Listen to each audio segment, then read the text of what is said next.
I-repost ko lang yung old video ko nung nag-uumpisa pa lang ako sa fitness journey ko. 79 kilos pa ako nito. Edad 36. Gano'n naman talaga pag nag-uumpisa pa tayo sa journey natin, hindi pa tayo mga training program eh.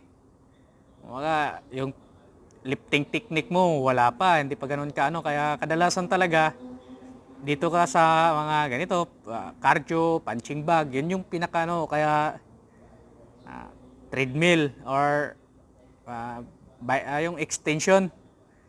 Diyan kadalasan tayo kasi yan yung parang pinakamadaling gawin talaga sa loob ng gym. Alam naman natin gaano kahirap magbuhat.